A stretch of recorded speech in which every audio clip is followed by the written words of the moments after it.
अरब की एक औरत का वाकया। अरब में एक औरत थी जिसका नाम उम्मे जाफर था। वो इंतहाई सखी और फयाज थी। लोगों में यूं तकसीम करती थी कि दाएं हाथ को बाएं हाथ का इल्म ना होता। कुछ दिनों से वो एक खास रास्ते से गुजरने लगी। इस रास्ते पर दो अंधे बैठे होते थे। ये दोनों सदाएं लगाते। एक अंधा कहता था, इलाही मुझे अपने फजलो करम से रोजी अता फरमा। दूसरा अंधा सदा लगाता, या रब मुझे उम्मे जाफर का बचा हुआ अता कर।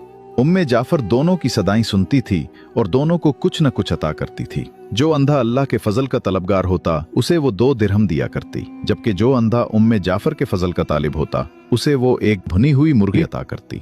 दिलचस्प बात यह थी कि जिसे भुनी हुई मुर्गी मिलती वो अपनी मुर्गी दूसरे अंधे को 2 दिरहम में बेच देता। ये सिलसिला कई दिनों तक चलता रहा। एक दिन उम्मे जाफर उस अंधे के पास आई जो उससे कहा करता था, या रब मुझे उम्मे जाफर का बचा हुआ अता कर। उम्मे जाफर ने उससे पूछा, क्या तुम्हें 100 दिनार मिले हैं? अंधा हैरान हो गया और बोला, नहीं, मुझे तो सिर्फ एक भुनी हुई मुर्गी मिलती थी जिसे मैं 2 दिरहम में बेच देता था।